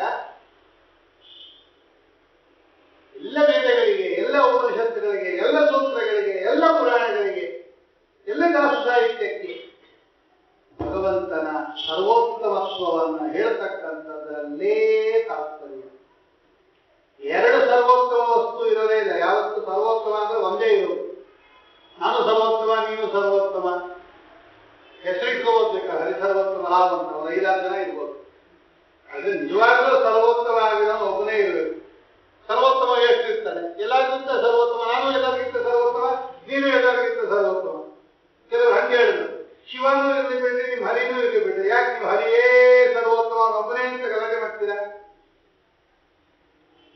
ಒಂದೊಂದು ಏರಿಯಾದಲ್ಲಿ ಒಬ್ಬೊಬ್ಬರು ಚೀಫ್ ಮಿನಿಸ್ಟರ್ ಇರ್ತಾರೋ ಇಲ್ವೋ. ಈ ಕರ್ನಾಟಕಕ್ಕೆ ಒಬ್ಬರು ಚೀಫ್ ಮಿನಿಸ್ಟರ್, ತಮಿಳುನಾಡಿಗೆ ಒಬ್ಬರು ಚೀಫ್ ಮಿನಿಸ್ಟರ್, ಆಂಧ್ರ ಪ್ರದೇಶಕ್ಕೆ ಒಬ್ಬರು ಚೀಫ್ ಮಿನಿಸ್ಟರ್. ಇಷ್ಟಿಗೆ ಮಾತ್ರ ಚೀಫ್ ಮಿನಿಸ್ಟರ್. ಈಗ ಕರ್ನಾಟಕಕ್ಕೆ ಚೀಫ್ ಮಿನಿಸ್ಟರ್ ಅಂದ್ರೆ ಅವ್ರು ಕರ್ನಾಟಕದಲ್ಲಿ ಮಾತ್ರ ಅವರಿಗೆ ಪವರ್. ತಮಿಳುನಾಡು ಹೋದ್ರೆ ಅವ್ರನ್ನ ಪವರ್ ಇರೋದಿಲ್ಲ, ಅಲ್ಲಿಯವರಿಗೆ ಅಲ್ಲಿ ಮಾತ್ರ ಪವರ್. ಹಂಗೆ ಭಗವಂತ ಇಷ್ಟು ಏರಿಯಾಗ ಮಾತ್ರ ಸರ್ವೋತ್ತಮ ನಾರಾಯಣ, ಆ ಬೇರೆ ಏರಿಯಾಗೆ ಇನ್ನೊಬ್ಬ ಸರ್ವೋತ್ತಮ, ಆ ಬೇರೆ ಏರಿಯಾಗೆ ಇನ್ನೊಬ್ಬ ಸರ್ವೋತ್ತಮ. ಹಿಂಗ್ ಮಾಡ್ಬೋಣ ಅಂತ ಕೇಳಿದಾಗ ಹಂಗಲ್ಲ. ಅವನು ಎಲ್ಲ ದೇಶದಲ್ಲಿ ಎಲ್ಲ ಕಾಲಕ್ಕೆ ಎಲ್ಲ ಅದಕ್ಕೆ ಹಿಂದೆ ಮುಂದೆ ಈಗ ಯಾವಾಗಲೂ ಸರ್ವತ್ರ ಭಗವಂತ ಸರ್ವತ್ರ. ಕೇವಲ ಕೇವಲ ಕೇವಲ ಅವನೇ ಯಾವ ಕಾಲಕ್ಕೂ ಎಲ್ಲ ದೇಶಕ್ಕೂ ಎಲ್ಲ ಕಾಲ ಎಲ್ಲ ಲೋಕಕ್ಕೂ ಎಲ್ಲ ಜಗತ್ತಿಗೂ ಅವನು ಅಖಿಲಾಂಡ ಕೋಟಿ ಬ್ರಹ್ಮಾಂಡ ನಾಯಕ. ಸರ್ವದಾ ಸರ್ವಕಾಲಕ್ಕೂ ಕೂಡ ದೇಶಕಾಲ ವ್ಯವಸ್ಥೆ ಬೇರೆಯಿಂದ ಮಾಡ್ತೀನಿ ಹಿಂಗೆಲ್ಲ ಮಾಡಕ್ ಹೋಗ್ಬೇಡಿ. ಒಂದ್ ಸ್ವಲ್ಪ ದಿನ ಇವ್ ಸರ್ವೋತ್ತಮ ಅಥವಾ ಒಂದ್ ಸ್ವಲ್ಪ ದಿನ ಅವನು ಸರ್ವೋತ್ತಮ. ಈಗ 5 ವರ್ಷಕ್ಕೆ ಪ್ರೈಮ್ ಮಿನಿಸ್ಟರ್ ಚೇಂಜ್ ಆಗ್ತಾರಲ್ವ, 5 ವರ್ಷ ಇವ್ರು ಪ್ರೈಮ್ ಮಿನಿಸ್ಟರ್, ಆಮೇಲೆ ಅವ್ರನ್ನ ಇಳಿಸ್ಬಿಟ್ಟು ಇನ್ನೊಬ್ಬ ಪ್ರೈಮ್ ಮಿನಿಸ್ಟರ್, ಅವ್ರನ್ನ ಇಳಿಸಿ ಇನ್ನೊಬ್ಬ. ಹಂಗೆ ನಾರಾಯಣ ಒಂದಷ್ಟು ಪೀರಿಯಡ್ ತಕ್ಕ ಸರ್ವೋತ್ತಮ, ಆಮೇಲೆ ಇನ್ನೊಬ್ರು ಚಾನ್ಸ್ ಕೊಟ್ಟು ಅವ್ರು ಕೆಳಗೆ ಇರ್ತಾನೆ. ಹಿಂಗೂ ಇಲ್ಲ, ಹಿಂಗೂ ಇಲ್ಲ, ಎಲ್ಲ ಕಾಲಕ್ಕೂ. ಇದನ್ನ ನಮ್ಮ ಶಾಸ್ತ್ರಗಳಲ್ಲಿ ನಮ್ಮ ಗ್ರಂಥಗಳಲ್ಲಿ ಆಚಾರ್ಯರು ಬಹಳ ಚೆನ್ನಾಗಿ ನಿರೂಪಣೆ ಮಾಡ್ತಾರೆ. ಅದೆಲ್ಲದರ ಸಾರ ಸಂಗ್ರಹವನ್ನ ಈ ಶ್ಲೋಕದಲ್ಲಿ ಶ್ರೀಮದಾಚಾರ್ಯ. ಈಗ ನಖಸ್ತುತಿ ಒಂದು ಸಣ್ಣ ಸ್ತೋತ್ರ. ಆ ಸ್ತೋತ್ರ ಅರ್ಥ ಮಾಡ್ಕೋಬೇಕಾದ್ರೆ ಅಷ್ಟು ವಿಷಯ ಗೊತ್ತಿರಬೇಕು. ಅದು 8 ರಿಸಲ್ಟ್. ಈಗ ಜಡ್ಜ್ಮೆಂಟ್ ಎಷ್ಟು ಕೊಡ್ತಾನೆ, ಜಡ್ಜು ಎಷ್ಟು ಜಡ್ಜ್ಮೆಂಟ್ ಕೊಡ್ತಾನೆ? ಒಂದು 5 ಪೇಜ್ ಕೊಡ್ಬೋದಾ, 10 ಪೇಜ್ ಕೊಡ್ಬೋದಾ, 50 ಪೇಜ್ ಕೊಡ್ಬೋದಾ? ಆ ಜಡ್ಜ್ಮೆಂಟ್ ಕೊಡೋದಕ್ಕೆ ಎಷ್ಟು ವರ್ಷ ಅವರು ಓದಿ ಕೇಳಿರ್ತಾರೆ ಆರ್ಗ್ಯುಮೆಂಟ್. ಒಬ್ಬೊಬ್ಬ ಲಾಯರು ಇಷ್ಟಿಷ್ಟು ಕಡತ ಇಟ್ಕೊಂಡು ಹೋಗಿರ್ತಾರೆ. ನಮ್ದು ಇಷ್ಟು ಡಾಕ್ಯುಮೆಂಟ್ ಇದೆ, ಇಷ್ಟು ಡಾಕ್ಯುಮೆಂಟ್ ಇದೆ, ಅಷ್ಟು ಡಾಕ್ಯುಮೆಂಟ್ ಇದೆ, ಸಾಕ್ಷಿಗಳು ಅವರು ಇವರು ಎಲ್ಲ ವಿಚಾರ ಮಾಡಿ ಒಂದು 15, 20 ವರ್ಷ ಅಥವಾ 50 ವರ್ಷ ಕೇಳಿ ಆಮೇಲೆ ಕಡೆಯಲ್ಲಿ ಜಡ್ಜ್ಮೆಂಟ್ ಕೊಡ್ತಾರೆ. ಜಡ್ಜ್ಮೆಂಟ್ ಕಡಿಮೆ ಇದೆ ಅಂತ ಮಾತ್ರಕ್ಕೆ ಅದರ ಹಿಂದಿನ ಎಫರ್ಟ್ ಎಷ್ಟಿರುತ್ತೆ, ಅದರ ಹಿಂದಿನ ವಿಚಾರ ಎಷ್ಟಿರುತ್ತೆ. ಹಂಗೆ ಆಚಾರ್ಯರ ಗ್ರಂಥಗಳೆಲ್ಲ ಜಡ್ಜ್ಮೆಂಟ್, ಅದು ನಿರ್ಣಯ ಅಂದ್ರೆ ಏನು? ಮಹಾಭಾರತ ತಾತ್ಪರ್ಯ ನಿರ್ಣಯ, ಭಾಗವತ ತಾತ್ಪರ್ಯ ನಿರ್ಣಯ, ಜಯಂತಿ ನಿರ್ಣಯ, ಎಲ್ಲ ನಿರ್ಣಯಗಳು. ನಿರ್ಣಯ ಅಂದ್ರೆ ಜಡ್ಜ್ಮೆಂಟ್. ಜಡ್ಜ್ಮೆಂಟ್ ಕಡಿಮೆನೇ ಇರೋದು, ಅದರ ಹಿಂದೆ ಆರ್ಗ್ಯುಮೆಂಟ್ ಎಷ್ಟಿರುತ್ತೆ. ಆ ಲಾಯರ್ ಎಷ್ಟು ಹೇಳಿರ್ತಾನೆ, ಈ ಲಾಯರ್ ಎಷ್ಟು ಹೇಳಿರ್ತಾನೆ, ಒಬ್ಬೊಬ್ಬರ ಹತ್ರ ಇಷ್ಟಷ್ಟು ಕಡತಗಳು. ಇದನ್ನು ನಾವು ಗಮನಿಸಿದಾಗ ಅದನ್ನು ಹೇಳ್ತಾರೆ ಆಚಾರ್ಯ. ಆಲೋಟ್ಯ ಸರ್ವಶಾಸ್ತ್ರಾಣಿ ವಿಚಾರ್ಯಕ ಪುನಃ ಪುನಃ. ಕೆಲವು ಸಲ ಓಪನ್ ಆಗುತ್ತೆ ಕೇಸು, ಇನ್ನೊಂದ್ಸಲ ನೋಡ್ಬೋದು ನೀವು, ಸ್ವಲ್ಪ ಸರಿಯಾಗಿ ನೋಡ್ರಿ ಅಂತ. ಪುನಃ ಪುನಃ ವಿಚಾರ, ಮತ್ತೆ ಮತ್ತೆ ವಿಚಾರ ಮಾಡಿದ್ವಿ. ಹೊಸ ಹೊಸ ಆರ್ಗ್ಯುಮೆಂಟ್ ಬಂದಾಗ, ಹೊಸ ಹೊಸ ವಿವಾದಗಳು ಬಂದಾಗ ಮತ್ತೆ ಅದನ್ನೇ ಓಪನ್ ಮಾಡು, ನಮ್ಮ ಏನು ತೊಂದರೆ ಇಲ್ಲ. ಪುನಃ ಪುನಃ ವಿಚಾರ್ಯ.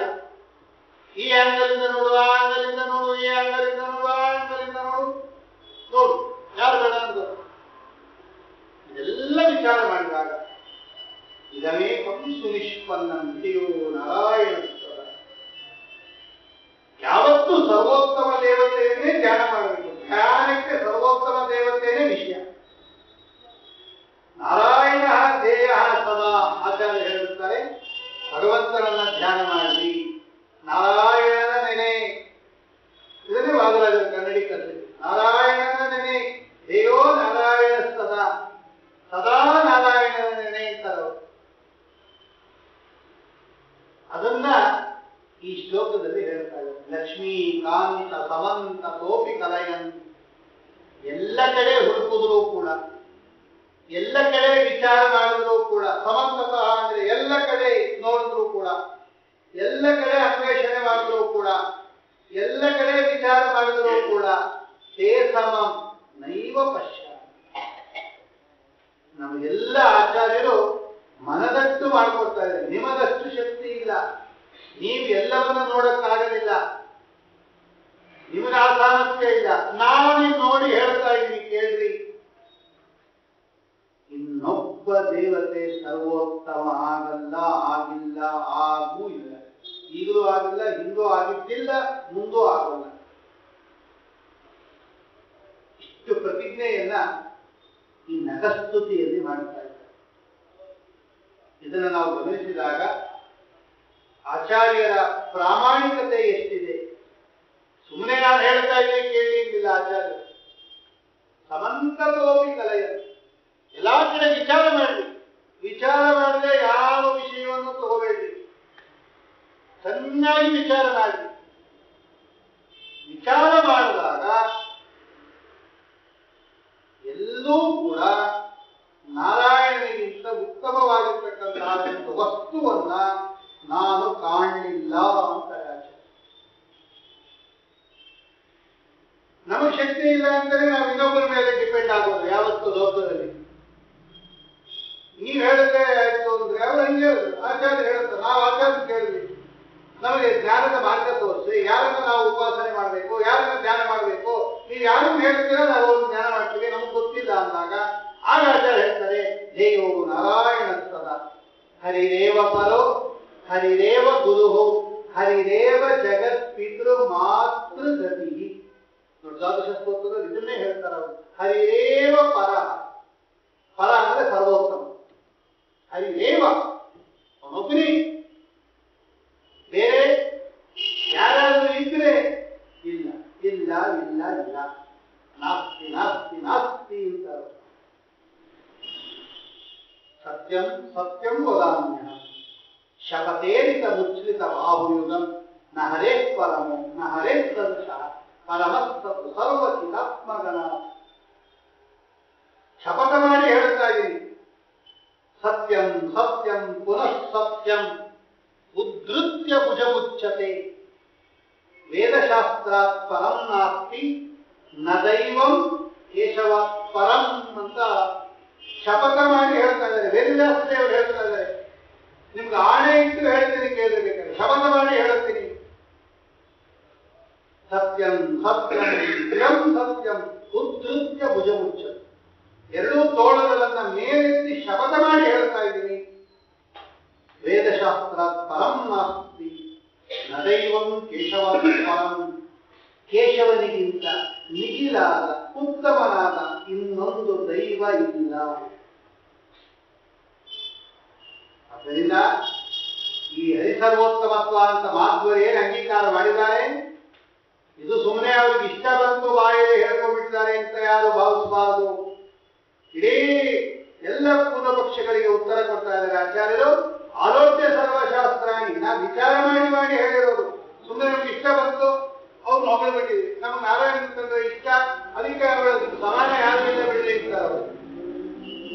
ಇವ್ರು ಸಮಾನ ಯಾರು ಇಲ್ಲ ಅಂತ ಯಾಕೆ ಹೇಳ್ತಾರೆ? ಅವ್ರು ಚೆನ್ನಾಗಿ ದುಡ್ಕೊಂಡಿರ್ತಾರೆ, ಒಂದಷ್ಟು ಅವ್ನು ಬೇಕಾದಷ್ಟು ಒಂದಷ್ಟು ಡೊನೇಷನ್ ಕೊಟ್ಟಿರ್ತಾರೆ, ಅವ್ರು ಹೊಗಳಬಿಡೋದು. ಇವ್ರು ಸಮಾನ ದಾನಶೂರರು ಜಗತ್ತಿನಲ್ಲೇ ಇಲ್ಲ ಅಂತಾರೆ. ಅದೇ ಇನ್ನೊಂದು ಕಡೆಗೆ ಹೋದ್ರೆ ಅವ್ನು ಬೈತಾ ಇರ್ತಾನೆ, ಏನು ನೀವು ಬೈತಾ ಇದ್ದೀರ ಅಂದ್ರೆ ಅವ್ನು ನಮ್ಗೆ ಏನು ಕೊಟ್ಟಿಲ್ಲ ಅದಕ್ಕೆ ಬೈತಾ ಇದ್ದೀವಿ.